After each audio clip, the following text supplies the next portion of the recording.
Prove that the coordinates of the center of the circle inscribed in the triangle whose vertices are x1, y1, x2, y2 and x3, y3 are ax1 plus bx2 plus cx3 upon a plus b plus c and ay1 plus by2 plus cy3 upon a plus b plus c। तो सबसे पहले हम एक triangle draw कर लेते हैं। तो this is our triangle. Okay, अब इसके हमें वर्टिसेस भी गिवन है। तो वर्टिसेस हैं इसके ए बी।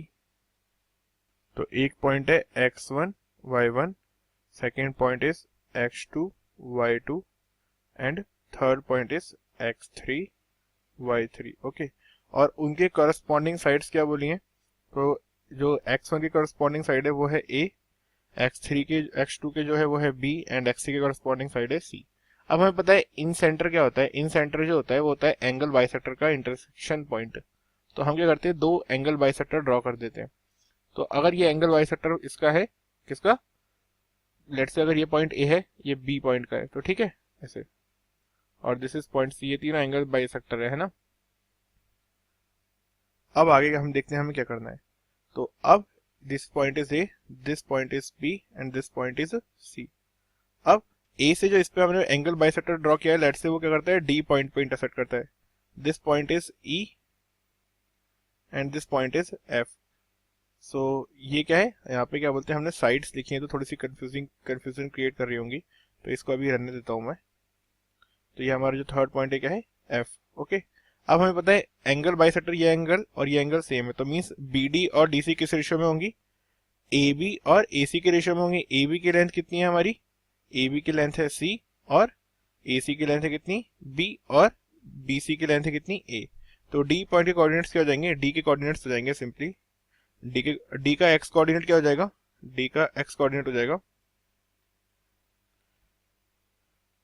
बी किस रेशियो में हो जाएगी, ये डिवाइड हो जाएगा सी रेशियो बी में, तो आएगा बी एक्स टू, यहाँ से वैल्यू हो जाएगी B X two plus C X three upon B plus C. And similarly y के लिए भी हो जाएगा B Y two plus C Y three upon B plus C. ऐसे अगर हमने d का लिखा, अब सिमिलरली हम c के लिए भी लिख सकते हैं। तो c के लिए लिखेंगे तो क्या हो जाएगा, c के लिए मतलब जो हमने c का बाइसेक्टर है उसके लिए लिखेंगे, मतलब तो ये f के जो कोऑर्डिनेट्स हो जाएंगे वो क्या हो जाएंगे, तो यहाँ से f के कोऑर्डिनेट्स हम लिख सकते हैं। f के कोऑर्डिनेट्स किस रेशियो में होंगे, ये साइड b है, ये सॉरी ये साइड a है, ये b है, तो किसे a रेशियो b में हो जाएगा, तो हो जाएगा a x1 plus b x2। तो इक्वेशन में आएगी a x1 plus b x2 upon a plus b, and यहाँ से हो जाएगा a y1 plus b y2 upon a plus b। And similarly जो e पॉइंट है, उस e पॉइंट के कोऑर्डिनेट्स क्या हो जाएंगे, e पॉइंट के कोऑर्डिनेट्स में आ जाएगा a x1 plus c x3, तो आएगा a x1 plus c x3 upon a plus c, and a y1 plus c y3 is a plus c। तो क्या हो गया, डी ई एफ, ये हमारे 3 पॉइंट्स हो जाएंगे, ठीक है। अब अगर हमें पता है इंटरसेक्शन है, तो मीन्स ये ए डी और बी ई का इंटरसेक्शन है, क्योंकि हमें पता है ये क्या होते हैं, कॉन्करेंट होते हैं तीनों लाइंस। तो लाइन ए सी की इक्वेशन लिखते हैं अब, ए डी की सॉरी, तो लाइन ऑफ ए डी की इक्वेशन क्या हो जाएगी, ए डी की इक्वेशन अगर हम देखेंगे तो हो जाएगा y माइनस, कोऑर्डिनेट्स क्या है अगर हम देखेंगे इसके, तो इसके जो कोऑर्डिनेट्स हैं ए के हमारे वो हैं y माइनस वाई वन, तो यहाँ से आएगा y minus y one.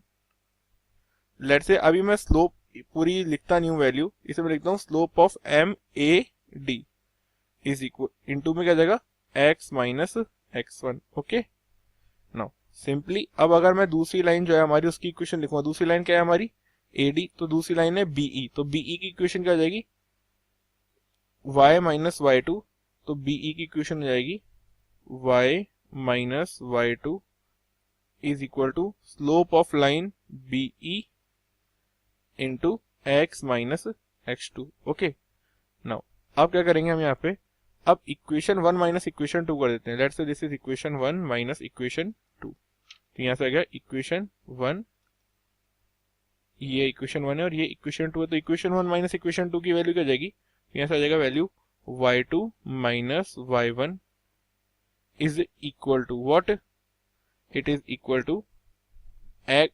Slope of AD plus slope of BE into x, फिर क्या आ जाएगा minus of x1 into MAD, sorry हमने क्या करा था 1 - 2 किया था ना, हाँ तो आ जाएगा, और प्लस में क्या आ जाएगा, प्लस में आ जाएगा, ये क्या हो जाएगा प्लस में आ जाएगा x2 इंटू MBE, तो x2 इंटू MBE। यहाँ पर एक मिस्टेक हो गई है, हमने 1 - 2 किया था तो स्लोप ऑफ लाइन BE क्या होगा माइनस के साथ आएगा। अब हमें दोनों स्लोप पता ही है, हम इसे सिंप्लीफाई कर लेते हैं। तो यहां से जब हम क्या बोलते हैं इस पूरी इक्वेशन को सिंप्लीफाई करेंगे तो क्या होगा y2 - y1 वाली टर्म तो कैंसिल आउट हो जाएगी, और जो हमारे पास में फाइनली x की वैल्यू सिंप्लीफिकेशन के बाद आएगी वो क्या आ जाएगी सॉल्व होकर के, वो आ जाएगी a times of x1 plus b times of x2 plus c times of x3 upon में आ जाएगा a plus b plus c। तो ये हमारे x की वैल्यू आ जाएगी, और जैसे ही हम इस पॉइंट को क्या बोलते हैं इस x कोऑर्डिनेट को हम यहाँ पे ऊपर पुट करेंगे MBE और सब वैल्यू पुट करने के बाद में, तो जो हमें y कोऑर्डिनेट की वैल्यू मिलेगी वो y कोऑर्डिनेट क्या मिलेगा, वो हमें मिलेगा equal to AY1 plus BY2 plus CY3 upon में आ जाएगा A plus B plus C। So this is the answer for this question. इस तरीके से हम क्या करते हैं इसको सॉल्व करेंगे। तो ये हमारा आंसर आ गया फाइनल।